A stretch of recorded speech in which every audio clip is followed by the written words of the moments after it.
What's up guys, Rob the Awesome here, and today we're going to take another look at the embellished empowerment of soldier primaries that the game has to offer and deciding which is the best and which is the worst in 2019. Before I start, there are certain things you should know before watching. These guys will just focus purely on the stats. We also focus on the psychological portion of the weapon as well and how it affects both the user of the weapon and the victims against it, so keep that in mind while watching. Another point to be made is that this list is a revision of another list I made a long time ago. Either my opinions have changed or something in the game has changed to make the list a tad bit different. Things will unfold a tad bit differently this time around in order to get the full potential of our new and improved list. Another thing is that if a weapon isn't listed in this video, then the only reason for that is because it's a reskin of another weapon. End of story. That also includes the original, because even though you can shoot from the middle, doesn't mean the stats are any different. It's a matter of preference and we should avoid any and all comments surrounding this topic. Lastly, I advise people to read the pinned comment at the top of the comment section to understand what these guides are about and what my intentions are when making them. It's important to understand the reason for why I do these guides and grasp the bigger picture for past, present, and future best and worst videos. Alright, we good? Here we go. Like always, let's start with the stock rocket launcher. This bad boy packs a major punch, dealing massive damage in a radius around the blast. The damage inflicted depends on the range of the rocket impact from the soldier firing it, ranging from 48 to 112 damage per rocket. You can unrealistically fit up to 4 rockets before having to reload, making a huge impact anywhere you go on the battlefield. Having this weapon with you as your primary source of damage makes you a menacing threat anywhere you go. It also helps that the soldier comes jam-packed with the ability to rocket jump, making him one of the most mobile classes in the entire game. What can rocket launchers not do? However good the weapon may be, there are many factors we need to take into account when deciding which ones are the best and which ones are the worst. How good does it do in terms of flanking and head-on playstyles? Do the downsides hold the weapon back? How many weaknesses are there hidden behind the stats? And finally, like we always do, we gotta take into account the psychological factors that come with using the rocket launcher with the rest of your team. Whether you're a one-man show or a team-oriented soldier main, knowing the ins and outs of every rocket launcher is key to deciding the end results for everyone involved. There's a lot of primaries to look at and we have all the time in the world to talk about them. But for now, we're going to put this weapon right in the middle and go from there. Going from the bottom of the previous list, we have the infamous rocket jumper. Getting a major rework in the way it looks, it imposes less of a threat and overall looks like a toy you'd find inside a cereal box. The weapon comes packed with 200% maximum primary ammo, increasing the amount of rockets you have to fire off over time. You don't take any damage from rocket jumping, upping the mobility soldier has without any worries of dying. Unfortunately, the weapon does 0 damage in exchange for these upsides, as well as no random critical hits, and lastly, the wearer cannot carry any form of intelligence or jacks, making it very difficult to be useful objectively against the enemy team. It's very nice for soldiers to have a training tool dedicated to the wonderful mechanic of rocket jumping. Learning to understand how rocket jumping works without having to worry about dying over and over again encourages new soldier mains to get better at the class. Unfortunately, besides the mobility, there isn't much to say about the weapon. You can't deal damage with it, and you objectively can't do anything on capture the flag maps. It hinders the soldier by getting rid of his main damage source and replaces it with some training wheels instead. Sorry to say, but because of these reasons, this weapon goes below the stock rocket launcher. Whether you're new or old, this weapon will always have a place in our hearts. It's fun and exciting to use, but it's just not as useful for the overall gameplay that Team Fortress 2 had in mind. Coming out of left field to surprise us all, we have the brand spanking new Mangler 5000. Full of bugs and downgrades as far as the eye can see, Valve over these past 3 years managed to fix every last one of them and change this weapon for the better. The Mangler does not require ammo, giving you freedom to fire non-stop all the time. The rocket launcher also has an alt-fire ability which lets you fire a mega charge shot that mini-crits players, sets them on fire, and disables buildings for 4 seconds, but only if you have your weapon fully reloaded. The downsides to such benevolent upsides is that there are no random critical hits, which ultimately doesn't matter. The weapon deals only 20% of its total damage against buildings, and finally gives mini crits whenever it would normally crit, making crit Craigmatics less effective overall. You have to wonder, why was this weapon ranked so poorly before? Because many years ago, there were many bugs that made the weapon defective. Some of them included a very slow reload speed, a slower fire rate, messed up projectile hitboxes, and more, making it a downgrade to stock. However, over the years, Valve patched a lot of these issues, and now the Mangler is as good as ever. It's essentially just like the stock in every form and fashion outside of its spage-age look. Not to mention, it has the added benefit of doing a charge shot to disable sentries or deal massive damage around corners. But what about the crit rate downside? Mini crit damage for a rocket launcher is still pretty insane, being able to deal one-shot kills to a majority of the classes in the game. There doesn't seem to be much else to discuss. It's everything you need with added benefits in between. Because the weapon is essentially stock but better, with the added benefit of additional options, this weapon goes above the stock rocket launcher. It's nice to see this weapon finally be in its rightful place. It often sucks when unforeseen stats hinder the weapon's potential to the max. Alright, up the list we go. The next one we have to look at is none other than the Airstrike. Praised for its high amount of damage potential, this baby mixes and matches rocket launchers to create its own unique thing. To start, you take 15% less blast damage from rocket jumps, saving a bit of health for the initial drop. On top of that, you get increased attack speed and, unfortunately, a smaller blast radius while airborne, raining hellfire from the skies. For every kill you get, you achieve another rocket, upping the chamber size to a maximum of 8 rockets total. Now for the downsides. The weapon comes with a minus 15% damage penalty and a minus 10% explosion radius, making it increasingly hard to do damage and hit your targets through and through. On paper, the extra rockets and faster projectile speed mid-air seem really awesome. It actually sounds like you could do some major damage in the right situations. However, those situations are far and few between. When thinking about the Airstrike, you have to understand its ground game and its air time. On the ground, it's essentially just a weaker rocket launcher. Less damage, less blast radius, but overall, not that bad. The downsides could have made things a whole lot worse, and if anything, it can still stand on its own 2 feet. You don't lose out on any rockets, so what seems to be the big deal? Unfortunately, the air time is where the weapon starts getting worse. In the air, you have the ability to shoot super fast and shoot out tons of DPS, but the thing is that the blast radius is reduced to almost nothing. You'll need to land direct hits on all of those rockets, and even then, the damage isn't that great. Rocket damage is determined by the distance of the soldier to the impact. If you are mid-air shooting down, you are a long ways away and thus lose out on even more damage. But that isn't even the worst part. What if you exhaust your rockets and have nothing left when you land? If you manage to kill someone, then you might be safe for the time being, but you can't guarantee that with all the obstacles ahead of you that you'll be able to land in a safe space. You'll be out of rockets to escape and inevitably meet your doom. But what about the base jumper? The base jumper would help in that situation of being safe, but not in terms of damage potential, as you would still be far up in the air to do anything significant. Not to mention, relying on the base jumper is the last thing you want to do as a soldier main. Because the Airstrike acts as a worse rocket launcher on the ground with poor psychological aspects in the air, this weapon goes below the stock rocket launcher. It's funny, the downsides are decent and the upsides are what kills this weapon. I guess you can't always judge a stat by its color.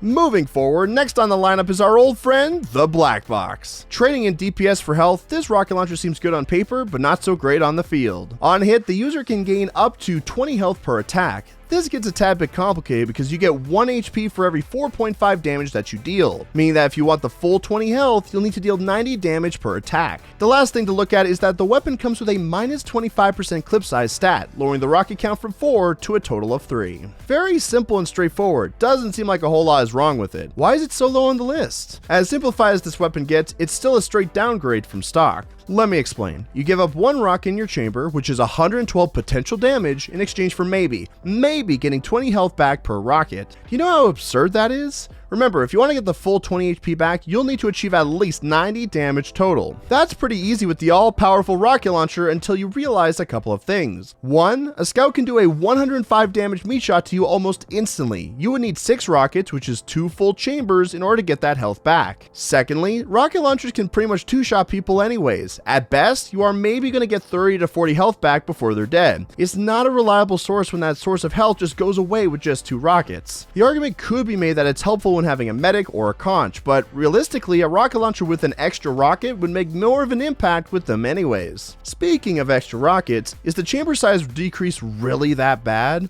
Yes, it is really bad. People take this for granted, but a 4th rocket really makes all the difference for soldiers. Imagine bombing into a combo to pick off the medic, and you have 2 rockets left. Those 2 rockets would be utilized to kill the medic, but here's the problem. If the medic escapes, then you are left without rockets to bounce back. Having that extra rocket to keep you alive is super handy, not to mention that it's a loss of 112 damage already loaded in. And did I mention that soldier reloads really slowly? You are losing out on 25% of your overall DPS potential, and that's just as bad as having an overall damage penalty smacked onto it. Because the Black Box's upside is really lackluster, with the downside being a pretty devastating setback, this weapon goes below the stock rocket launcher. It's still better than the Airstrike. The Black Box can at least deal damage after all. Unfortunately, it's just a worse stock rocket launcher, failing to exceed expectations with the health back mechanic.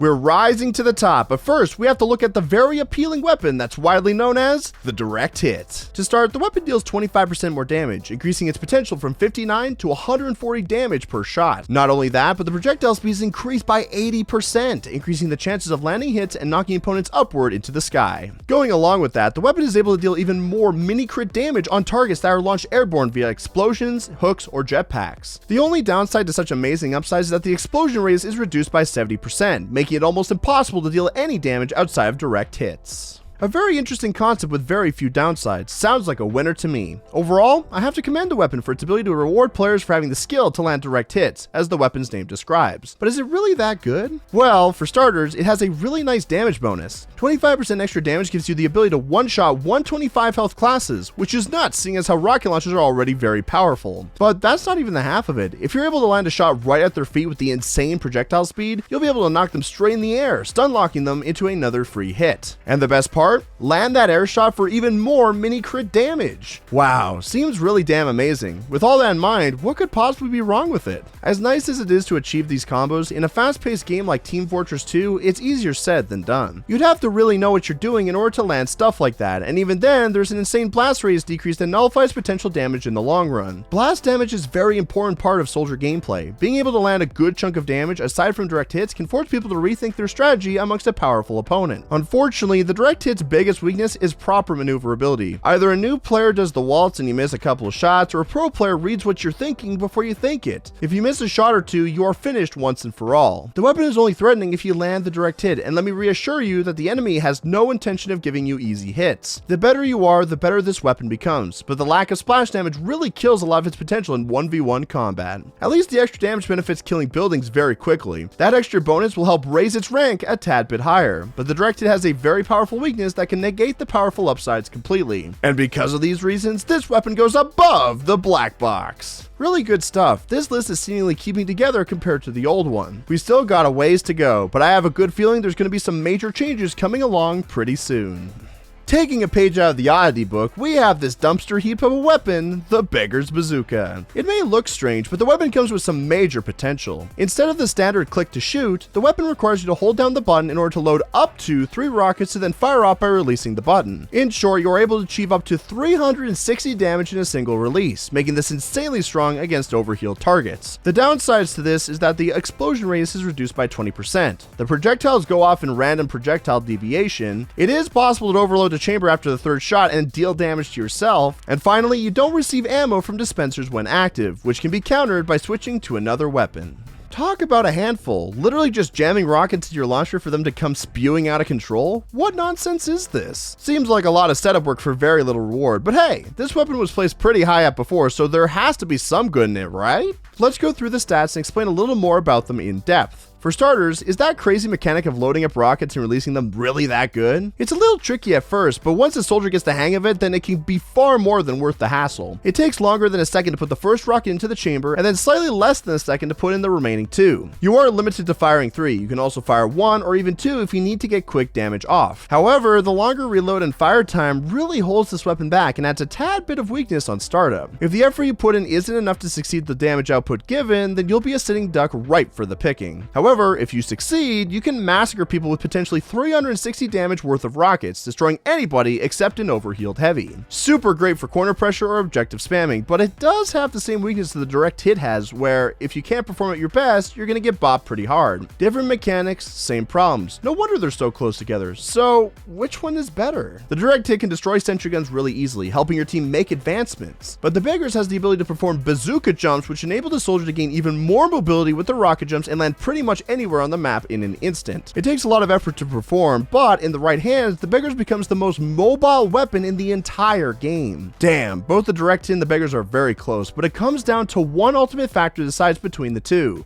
mid-range battles. The direct hit makes excellent work of mid to long range fights with its faster projectile speed, but with the Beggars, you have to deal with random rocket deviation, which can often make you miss a lot of your shots. The Beggars is better the closer you are. Anything further and you miss out on quite a bit. That's not to say the Beggars is useless in a ranged fight, it's just a tad bit weaker overall, giving a clear winner in this overall battle. Because the Beggars is a very optimal choice for soldier, but lacks a tad bit in mid to long range fights, this weapon goes below the direct hit. It's tough to decide between a clean cut and a dirty gambler. Both have similar problems, and the difference in ranks is marginal at best. I think this change in ranks is for the best. More people will come to understand that the direct hit just has a tad bit more usage in the long run.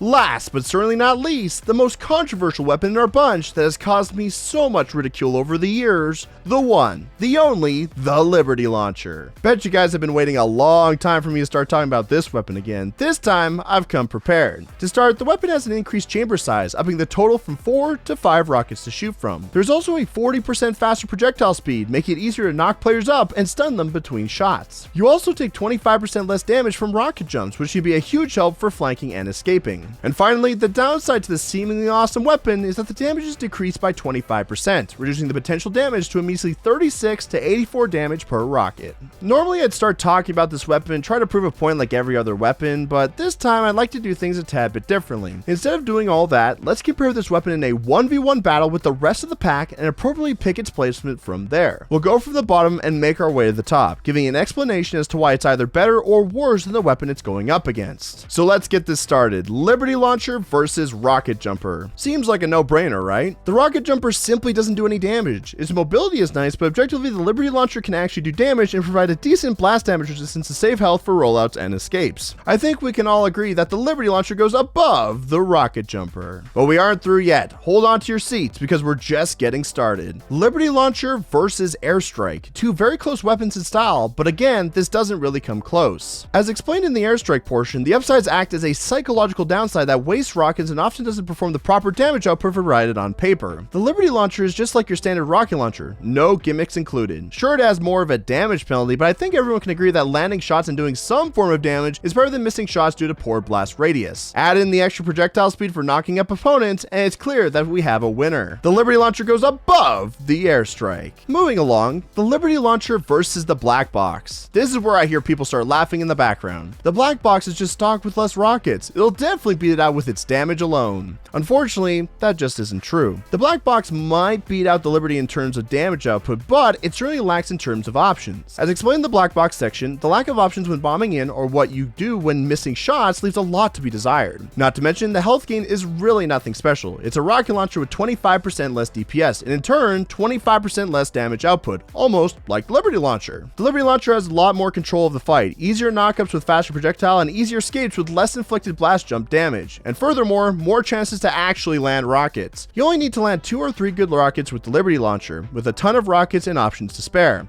and only 2 with the Black Box. Miss even 1 or 2 of those shots and you're in for a world of hurt with the insane vulnerability that awaits you. With all that said, I believe that the Liberty Launcher goes above the Black Box. Now we're getting into the good stuff. The Liberty Launcher versus the Beggars Bazooka. In the right hands, the Beggars can be an amazing way to kill anyone in the blink of an eye, but it lacks a crucial thing in the long run, mid-range fights. It's nice when you get up close, but if the opponent doesn't give you that chance, then you are crap out of luck. Even if you want to escape, it takes nearly a second to put a rocket in to then fire off, leaving you vulnerable to damage on the fly. The Liberty Launcher's fast projectile speed excels at stomping out low health targets from afar or in close proximity. The damage output may not be the strongest, but that's the point. It's like the scout of all rocket launchers. You're meant to flank in and help deal damage or finish damage with the rest of your team. The options in range and the slight weaknesses the Beggars provide make it simply outmatched, which means that the Liberty Launcher goes above the Beggars Bazooka. We're almost there. Liberty Launcher versus Direct Hit. This is going to be a bit of a stretch for a lot of people, but the payout will be worth it. The major damage output for the Direct, mixed with its ability to destroy buildings very easily, could definitely be used against the Liberty Launcher. However, even with all of this in mind, the Direct Hit still lacks momentum in gameplay. As mentioned in the Direct Hit section, the lack of splash damage makes it really hard to deal with anything that can outmaneuver you. 1 or 2 missed rockets can spell your death, simply because without splash damage, you can't be threatening enough to pull people back. With the Liberty Launcher, you do have that major damage penalty. However, you can still two-shot a good chunk of classes in this game. Anything under 175 health can be two-shot, which includes Scouts, Sniper, Medic, Engineer, and Spy, more than half the classes in the game without worry. And the rest of the classes that require an extra rocket? Not a problem if you can live half a second to fire that extra rocket.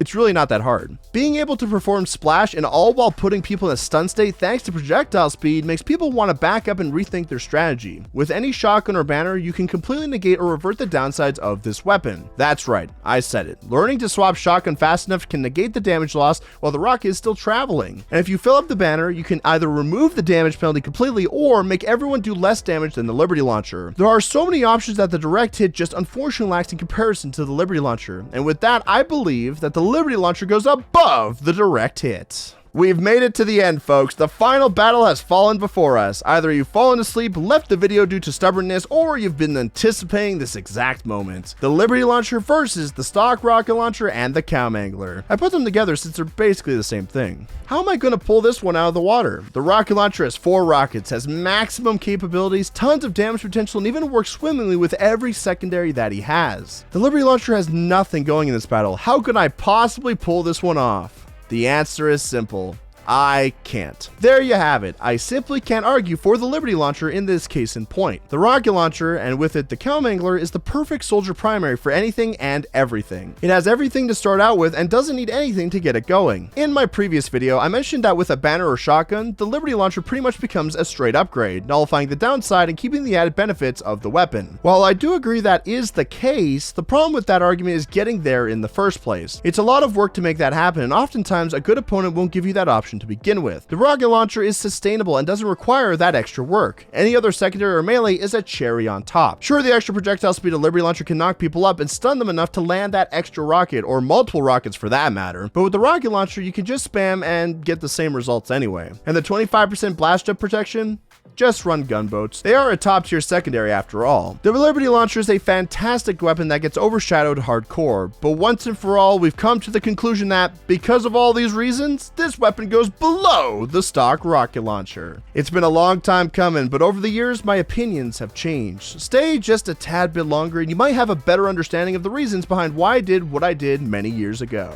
And those are the best and worst soldier primary weapons, but don't go anywhere, we aren't finished yet. Before we finish off the video, I want to sort of explain my reasoning for why I did this remake and the reasons I made the decisions that I made. Back about 3 or so years ago, I made the best and worst soldier primary video. It was around the time where I focused on trying to experiment with the series and I sort of went a little overboard with some of the ideas I had in mind. One of those things I experimented with was the Liberty Launcher, making an underrated weapon shine amongst the rest in order to prove a symbolic point. That's not to say the Liberty Launcher was ever bad. It honestly never was, but I did make it seem like a bit of a stretch in my past explanations. The point of the best and worst videos is to make people think and really reevaluate their way of thinking in order for them to create their own lists. No best and worst list I've ever made is set in stone. None of them are official, and a lot of them are just an experienced opinion from someone who's been playing for a very, very long time. In fact, the best and worst rocket launchers could look something like this, with the direct hit being all the way on the top. Or it can look like this, since maybe you don't care about damage and love to play Trollger. Whatever the list may be, nobody is wrong in whatever they believe. We all have our own opinions and it's alright to have one, so long as you don't hurt anyone in the process. Every list is valid and it all comes down to personal preference. I tried to take the series in that direction with a tad bit more on the research side in order to make explanations seem a little bit more correct. It's not easy trying to provide reasoning as to why this particular list that I created is a decent one to multiple people. So to wrap things up, to the people that have stuck around with me for these guides, I want to say thank you. And for the people that have gotten disappointed with the way I did my list in the past,